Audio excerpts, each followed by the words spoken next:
क्या इमरान को खुद एक शायर को एक पार्टी का गुलाम बनना पड़ा ताकि उनकी आवाज मैग्नीफाई हो? कई शायर ऐसे हैं जो आज भी ये मानते हैं कि हमें पार्टी और सियासत से कुछ नहीं लेना देना और उनकी कलम में क्या कम ताकत है। पहले तो आपके सवाल में जो शब्द है, आप आज तक में नौकरी कर रही हैं तो आज तक की गुलाम थोड़े ही है। मैं एक पार्टी के साथ काम कर रहा हूं। कभी मुझसे ये नहीं कहा गया कि इमरान तुम मुशायरों में जाके क्या पढ़ रहे हो, तुमने ये क्या बोल दिया, यहां पाबंदी, ये मत करो, ऐसा मत करो, भाषण क्या दे रहे हो, किस विषय पे बोल रहे हो। मैं बहुत जिम्मेदारी से और ईमानदारी से कह रहा हूं कि मुझे आज तक मेरी पार्टी में किसी नेता ने ये नहीं कहा कि तुम इस विषय पे बोलो, इस विषय पे मत बोलो। उन्हें भरोसा है और शायद मैं उसके साथ न्याय कर रहा हूं। हाँ, जब मैं राजनीतिक मंचों पर खड़ा होता हूं तो राजनीतिक लहजे में बात करता हूं। वहां मैं शेर पढ़ता हूं कि खौफ नहीं जिसे मुरझाने का, मैं उस गुल के साथ खड़ा हूं।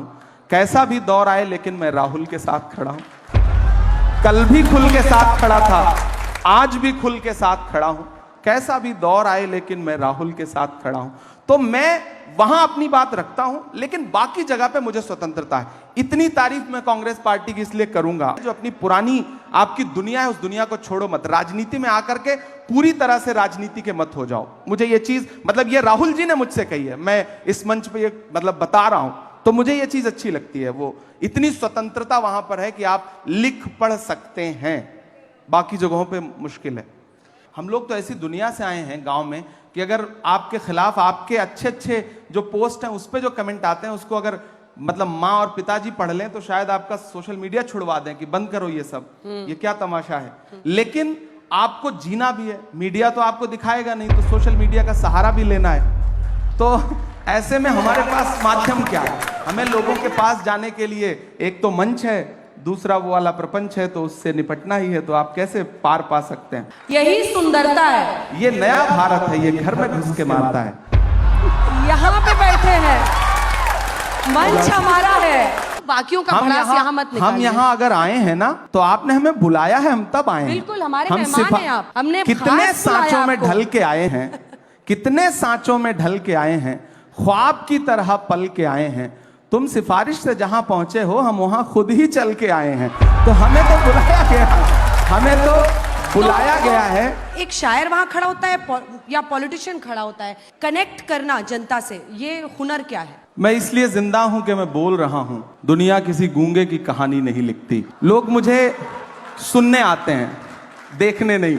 मेरे साथ यह है कि जो आवाम आती है मुझे सुनने, वो लाई हुई भीड़ नहीं होती, आई हुई भीड़ होती है। तो मुझे कनेक्ट करने में कोई दिक्कत नहीं आती। कितनों को सिखाया ये बताइए। अब असल बात ये है, राहुल जी को भी सिखा रहे नहीं सिखा रहे? सबसे पहले तो मैं देश की पार्लियामेंट में पहुंचा हूं और पिछले 2 साल की पार्लियामेंट की तमाम जो स्पीचेस हैं उठा के देखिए, आपको लगेगा कि सारे लोग शायरी सुना रहे हैं। खड़गे साहब शायरी सुना रहे हैं, धनखड़ साहब शायरी सुना रहे हैं। एक दिन तो धनखड़ साहब ने, यानी चेयरमैन साहब ने राज्यसभा के, फाइनेंस मिनिस्टर से कहा कि क्या इमरान प्रतापगढ़ी की शायरी पे टैक्स लग सकता है क्या? वो आप वो वीडियो उठा करके दे दीजिएगा। तो आप कोई भी शेर सुनाता जिसको मैंने शेर ना भी लिख के दिया हो, तो चेयरमैन साहब को लगता है कि मैंने ही लिख के दिया होगा। तो एक शायराना सा माहौल बना है और मुझे लगता है कि ये अच्छी बात है। मुझे लगता है कि मोदी जी भी शायरी सुनाते हैं कभी कभी, अडवाणी जी ने भी कभी कभी शायरी सुनाई है। तो मुझे लग रहा है कि आने वाले दिनों में और कुछ लोग सुनाने लगेंगे। मैं तो कोशिश करूंगा कि राहुल जी भी सुनाने। अब अडवाणी जी का क्रेडिट मत लेने लगिएगा। हम किसी की क्रेडिट नहीं ले रहे हैं, उसकी क्रेडिट हम आपको दे रहे हैं। लीजिए। क्या कह रहे हैं? वो क्या कह रही हैं? वो कह रही हैं कि हम खड़े हैं मोदी जी के साथ। अच्छी बात है, मैं कहाँ करूँ? हालांकि वो खड़ी नहीं हो तो बैठी हैं, वो तो खड़ी नहीं हो तो बैठी हैं। मोदी मोदी के नारे लगा रहे हैं वो लोग, लेकिन देखिए अच्छी बात है, लगाएं। हर तरह की विचारधारा मुझे तो अच्छा लग रहा है ना कि मैं उनके बीच में आके भी कविताएं सुना रहा हूँ। ये मेरी ताकत है कि मैं, ये शब्दों की ताकत है कि मैं उनके बीच में भी खड़ा होकर के कविताएं सुना रहा हूँ और मैं सुनाऊंगा। ये तो अच्छी बात। मैं तो पार्लियामेंट में मोदी जी बैठे रहते हैं तब उनको भी सुनाता हूँ। मैं तो उनसे पूछता हूँ, कहाँ सोया है चौकीदार? विजय माल्या नाक के नीचे से हो गया फरार, कहाँ सोया है चौकीदार? मैं तो पूछता हूँ।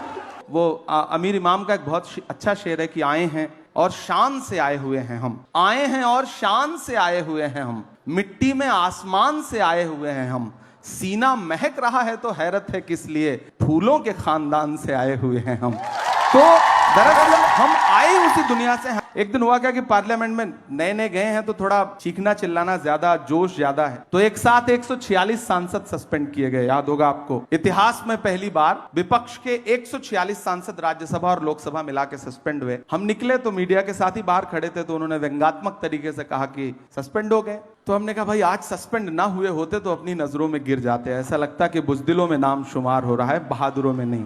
तो बोले आप शायर हैं, शायरी की भाषा में बताइए। तो एक नज्म कही मैंने वहीं पर कि जख्म पर जख्म खा के निकले हैं, हाँ मगर मुस्कुरा के निकले हैं। सर झुकाने का हुक्म जब आया, सर झुकाने का हुक्म जब आया, और भी सर उठा के निकले हैं, और भी सर उठा के निकले हैं।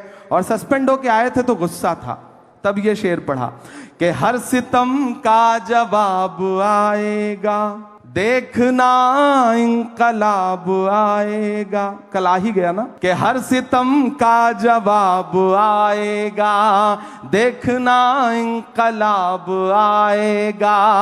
अच्छे दिन का किए थे जो वादा, उनका दिन भी खराब आएगा।